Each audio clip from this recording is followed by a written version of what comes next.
bukod sa Mergles Piatos ay napuna rin ng mga kongresista ang iba pang kaduda-dudang pangalan tulad ng Fernando Tempura, Carlos Miguel Oishi,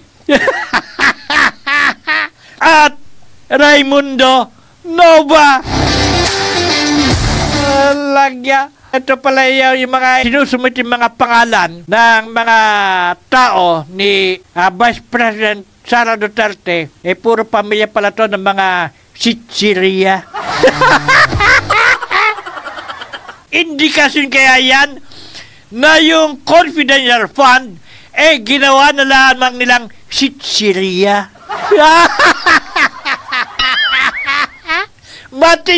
Matindi ang mga tauhan ni Vice President Sara Duterte. Dapat bang kasuhan at saka i-disbar si Vice President Sara Duterte? Para sa akin dapat. Kasi gagamitin niya na sa hinaharap kapag kaya na pinaligtas at hindi siya kakasuhan. Kasi sa totoo lang naman ay talagang yung kanyang ginawa ay labag sa batas yun. Pero sinabi niya na kaya daw niya siya ay kumausap ng mga hitman para patayin si PBBM saka si Elisa at si Speaker Martin dahil daw sa naririnig lang niya na mayroong nagtatangka sa kanyang buhay at pinagbintangan pa niya si Speaker Martin, pero wala naman siyang ebidensya kundi naririnig lang niya. Pero yung kanyang sinabi, inamin niya mismo sa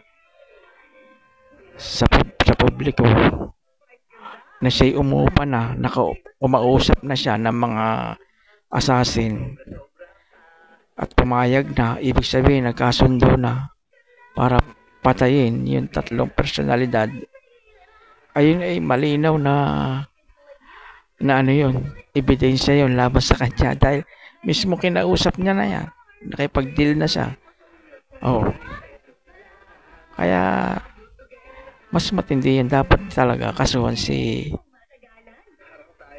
Inday at saka ipadispar yan para hindi pa marisan siya sa mga hinaharap. Baka gagamitin ng mga future leaders. Sabi na bakit si Inday Sara pinatawad.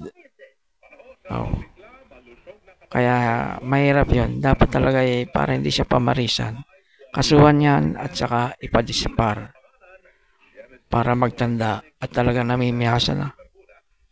Sobra na kanyang pinagsasabi ito sa kanyang live stream. Hindi na yun katangian ng isang vice president. Kung mapapanood ninyo ay talagang nakaka-disappoint. Ay totoo, siya ay aking ibinoto noon. Pero dahil nga dyan sa mga ganyan, ay talaga ako nadismaya. Kasi kung ang ginawa lang niya umarap siya dun sa Quadcom at yung mga tinatanong sagutin niya na maayos. Kung magsinungaling siya ay nasa kanya na yun, panindigan lang niya, sagutin lang niya yung mga tanong sa kanya ng mga congressman. Kung maniwala sa kanya o hindi ay bahala na. Pero tiyak, hindi naman siya i-contempt doon. Dahil bilang pagrespeto sa kanyang sa kanyang katayuan dahil siya vice president, hindi siya i-contempt doon. Hindi siya pakukulong. Kaya kahit magsinungaling siya doon, mag-take out siya, okay lang. Basta sagutin lang niya yung mga tinatanong sa kanya, di wala na problema. Yung tungkol doon kay Mary Jane Piatos, kay Fernando Tempura, saka doon kay Oishi, at saka kay Yung isa pa, sino ba? Oh, sagutin niya, yung baga sabihin niya na hindi po totoo na yun at yun ay mga gawa-gawa lang nila. O di, at least nasagot niya. Hindi yun siya magtatago. Mali yun.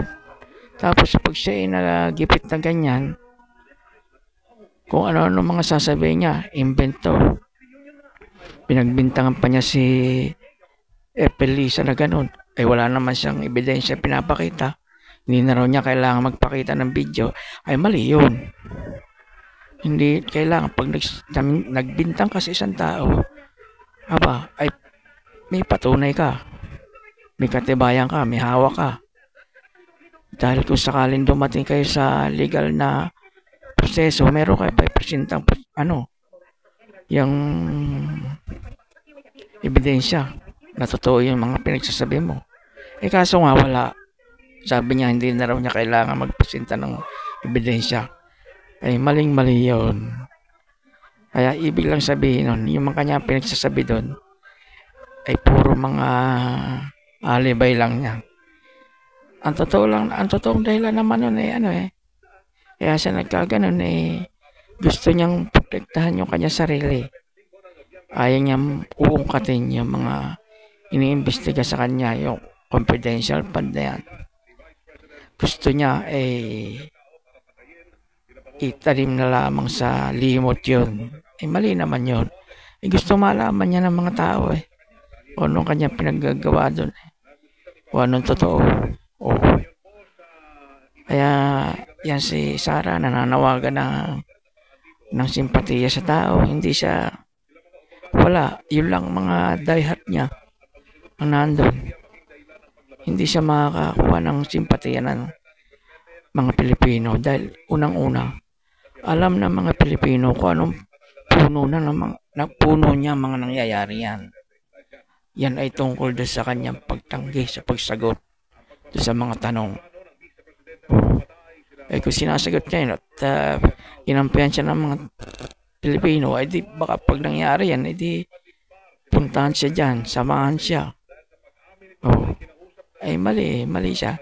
Kahit manawagan siya ng people power, walang dadating. Kundi yun lang mga talagang mga taga-suporta lang niya na diehard. Hanggang doon lang. Pero yung mga Pilipino, hindi. Alam kasi nila Alam nila yung puno Alam nila yung dahilan. Kung bakit nagkaganon. Pilit nilang tinatago yung totoo. Mali yun. Kaya dapat yan ay kasuhan at ipadispar para hindi siya pamarisan saka para hindi siya mamiyasa. Lagi na lang siyang gano'n yan. Kung halimbawa, kagayang ginawa niya dyan sa Kongreso, tinake over niya. Lumabag siya sa mga rules. Hindi pa niya alam na yung Congress ay bahagi yan ng legislative at siya naman bahagi ng executive. Parehas lang sila ng kapangyarihan. Executive, legislative, judiciary. Pare-parehas yan. Nilabag niya yung kapangyarihan ng isang bahagi ng pundasyon ng lipunan, yung judiciary, yung legislative. Mali yung kanyang ginawa. Wala siyang respeto.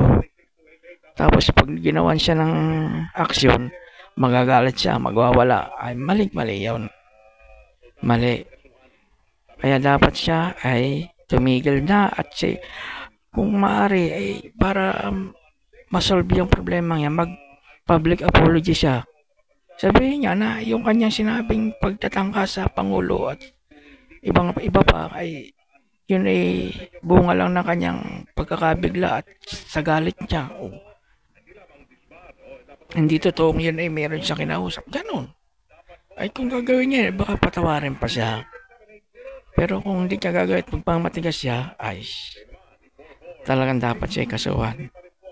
At talaga namang maraming nakapanood doon sa kanyang live na yun na talagang bukod sa pinagmumura niya, ay pinagbantaan niya at dilinaw niya na buo na yung kanyang mga assassin para patayin sila PBBM.